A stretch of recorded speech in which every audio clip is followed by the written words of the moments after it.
Et bonjour à tous. Alors, un peu une petite revue de plus parce que j'ai acheté un atomiseur.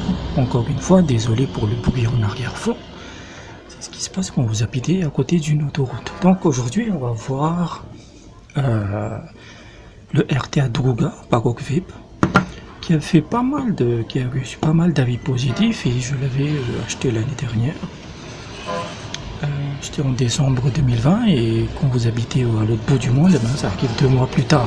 Donc c'est un RTA que moi je lui donnerais une expression la simplicité incarnée. C'est-à-dire que c'est pas le meilleur au monde, c'est pas voilà, c'est pas un monstre de saveur, mais il va à l'essentiel. Il va à l'essentiel, c'est pour ça qu'on l'apprécie. Donc en termes de prix, on est autour de je l'avais acheté à 25$. Mais voilà. Vous ne voyez pas, voilà. C'est autour de 25$, mais vous pouvez aussi le trouver à 20$ sur les sites chinois en Europe et je l'ai vu autour de 30€. Alors c'est vraiment la simplicité. Oui, il y a du liquide, c'est pas grave. Je l'avais testé. Donc, moi j'ai monté directement le bubble, le Pyrex Bubble, qui est à 3,5 mm, mais par défaut il est installé avec ce bubble qui est, je pense, 2 ml, non 2,4 ml. Donc c'est un RTA en 24 mm pour une hauteur d'à peu près 29,5 ou 30 mm. Donc c'est un tout petit ato. Voilà. Il s'inspire un peu du design du Gear en fait, mais sur les saveurs, c'est pas le truc. Donc c'est plein de liquide la boîte. On le montre comme ça et vous verrez que c'est fourni avec des spères, il n'y a rien d'autre. Vraiment, il n'y a pas de coil ou de coton. Donc ils ont simplifié le packaging au maximum. Il y a des vis et des joints. Mais bon, je préfère un truc simple et pas cher plutôt que des tonnes d'accessoires et qui coûtent une blinde. Donc il n'y a pas grand chose à dire en fait. Vous avez, je ne sais pas si vous allez le voir, vous avez un airflow de chaque côté. Voilà. C'est tout, vous tournez l'airflow et puis la tension est pas mal pour l'airflow et pour le remplissage c'est par là. Donc c'est vraiment le truc le plus simple. Donc on va le démonter directement.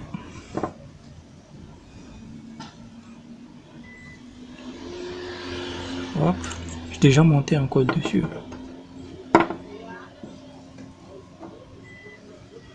Donc la cheminée. Moi j'ai pensé qu'avec une cheminée comme ça, qui est quand même assez... elle est bizarre la forme, mais j'ai pensé que les saveurs seraient vraiment excellentes et elles sont là. C'est pas un ato qui n'a pas de saveur, mais disons que on aurait aimé plus. Donc surtout par rapport au coil. Donc j'ai monté un coil dessus, je l'ai testé pendant quelques jours et ma dernière vidéo ça concerne le Supreme V3 en kit avancé et évidemment quand on compare les deux il n'y a pas de photo, déjà il y a une différence de 50$. Et donc voilà, pour moi le Supreme V3 est supérieur, mais ce truc là c'est tout un ensemble en fait, c'est vraiment très simple. Donc dessus j'ai monté un coil de 3 mm et ça se monte, hein, vous voyez, il y a quand même dans ces 3 mm un fuse Clapton 2636. Ça se monte, mais disons que c'est pas l'idéal en fait, parce que il a tendance à chauffer, tout simplement. Il a tendance à chauffer avec il ne chauffera pas si vous ouvrez l'airflow à fond, mais c'est que on peut pas le voir, mais je l'avais fermé de moitié l'airflow, il avait tendance à chauffer. Donc cette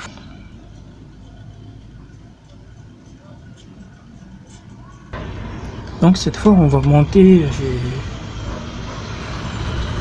vous les ai fait ce matin, c'est des fuse Clapton à l'arrache en 2,5 mm pour voir ce que ça donne. Je pense que monsieur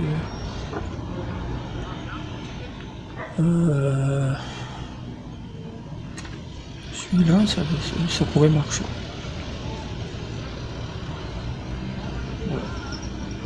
pense que celui-là aussi pourrait marcher en fait. Celui-là, je pense qu'il est à 5, donc celui-là pourrait marcher.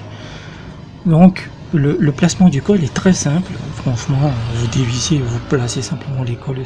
Ça se met dans n'importe quelle configuration, c'est-à-dire que soit vous avez un col comme ça, mais soit vous avez les deux pattes des deux côtés. Vous pouvez aussi le mettre comme ça, c'est postless en fait. Donc je vous monte et je reviens. Donc voilà le plateau. Ils ont mis des airflows de chaque côté en fait. L'air vient frapper le coil des deux côtés, ce qui est intéressant. Ils auraient pu aussi le mettre au centre en fait. Je sais pas pourquoi ils l'ont pas fait, peut-être pour éviter le risque de fuite. Donc on va monter celui-là. Je sais pas si je vais le filmer.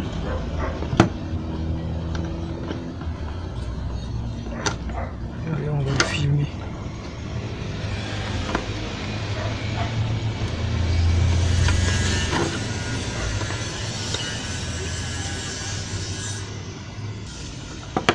Donc je l'ai monté. C'est un peu question d'insérer le col des deux côtés. Moi j'aime jamais ces petites plaques là parce que c'est pas l'idéal.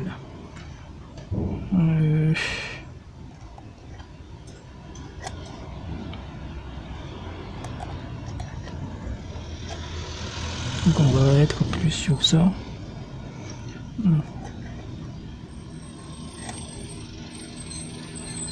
Ouais. Je sais pas pourquoi ils ont pas mis d'airflow sur le centre. Parce que donc ça s'inspire du RDA Droga hein, qui était aussi très bon. Et donc ils étendent leur gamme. En Angleterre, il a beaucoup marché. Puisque vous vous souvenez, en début 2021, on parlait énormément bien du Destiny. C'était avant une époque qu'on pouvait à peine imaginer aujourd'hui, où les gens pouvaient sortir comme ils voulaient. Mais bon. Tac. 0,16, ça va augmenter. Hein, donc je vais le roder et je reviens. Ça va plutôt bien.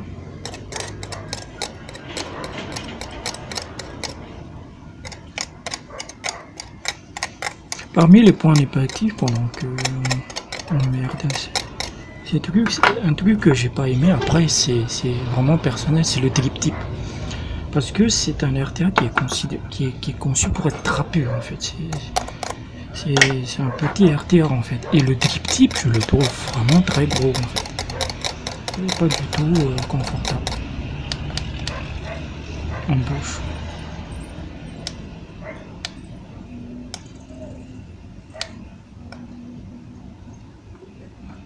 Voilà, donc voilà. Et en fait, pourquoi je vous conseille pas de mettre un coil de 3 mm, c'est que en airflow complètement open, il est très aérien. Moi, en tout cas, pour ma vape, moi je suis un mec du MTL et du ETL restrictif, je le trouve très aérien. Très aérien. Donc si vous, par exemple, on peut restreindre l'airflow.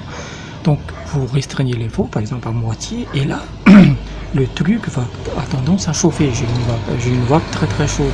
Donc voilà, je pense qu'un drip tip plus petit et un peu plus confortable, ça n'aurait pas nécessité plus d'efforts et ça aurait été beaucoup mieux en fait. Et hop, le cotonnage.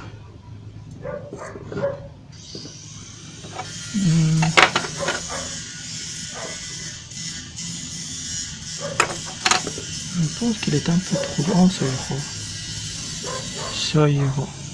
Donc très facile, hein. Franchement, c'est un atout que vous pourrez conseiller à des débutants dans le reconstructible, vous voyez. C'est vraiment bien fait. C'est vraiment le truc le plus simple, ils sont allés vraiment à l'essentiel, quoi.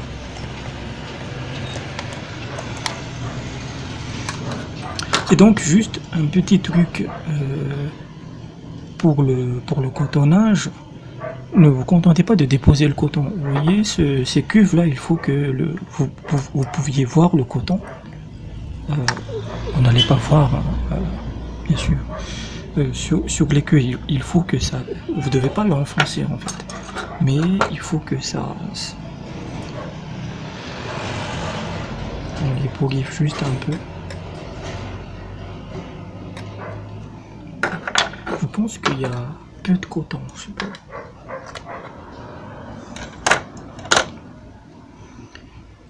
Donc, on place simplement le coton dans le truc.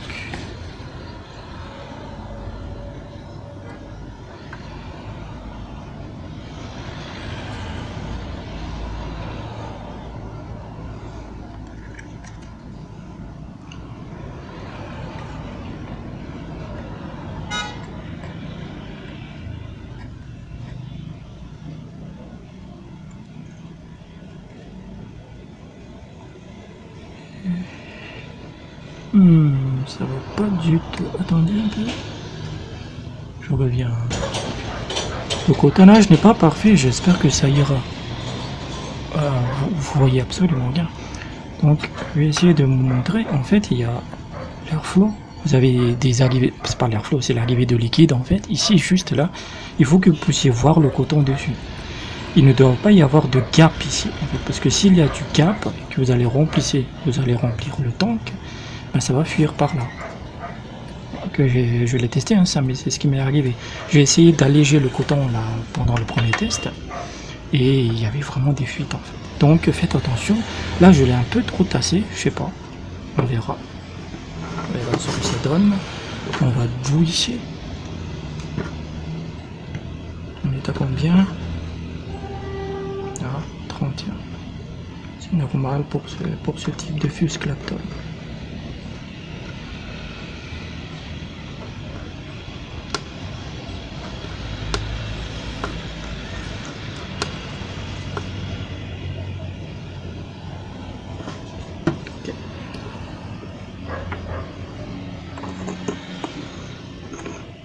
Hop.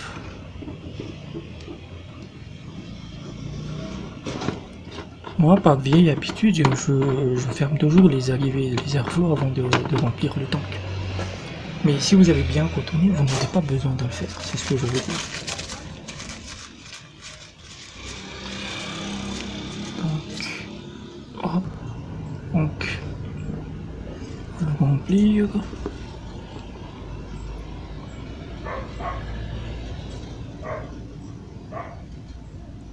Juste un peu. Parce que honnêtement, voilà, les saveurs sont là. Les saveurs sont clairement là. Comparé à un suprême, par exemple, bon, il n'y a pas photo.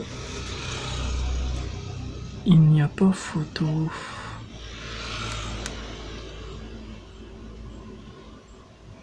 Alors là, il est ouvert à fond. Il est ouvert à fond. Et c'est parti.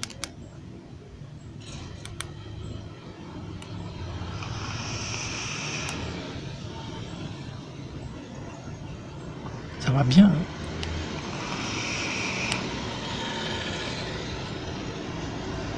La vapeur est vraiment conséquente.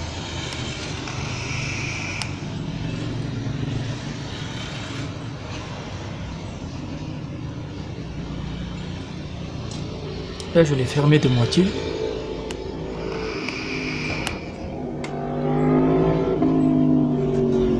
Ouais.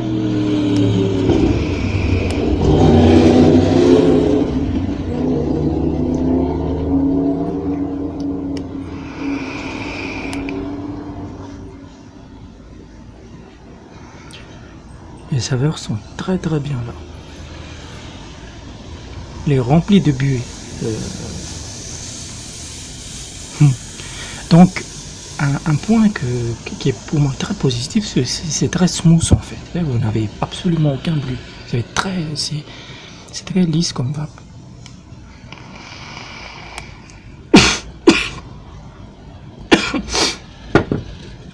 Voilà, mais l'expérience de VAP est gâchée par ce drip type. Après, vous pouvez le remplacer sans doute. Je pense que non, c'est pas propriétaire. Vous pouvez le remplacer, mais pour moi, c'est une erreur ça.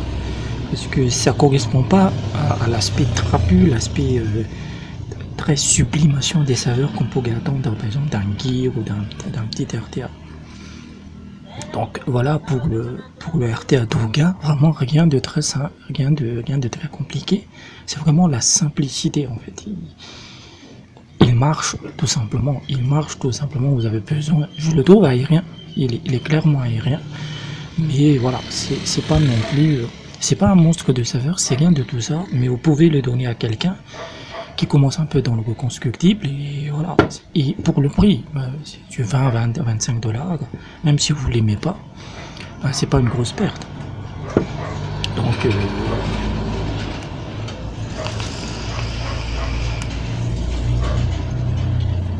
et pour le coil, le 2,5 mm semble être le meilleur choix parce que il chauffe mais très peu, c'est pas comme la dernière fois. Donc voilà ce que je voulais faire, un petit retour. J'ai voulu l'acheter parce qu'il y avait une telle hype au-dessus de ce Druga RTA et il tient le cahier de charge. Il tient ses promesses et j'espère que je l'ai pas cassé, merde. Non, ça va. Donc voilà ce que je voulais dire. Vous pouvez l'acheter si vous cherchez un bon RT en single coil, parce que honnêtement les RT en single coil il n'y en a pas tant que ça. Donc, merci et à bientôt.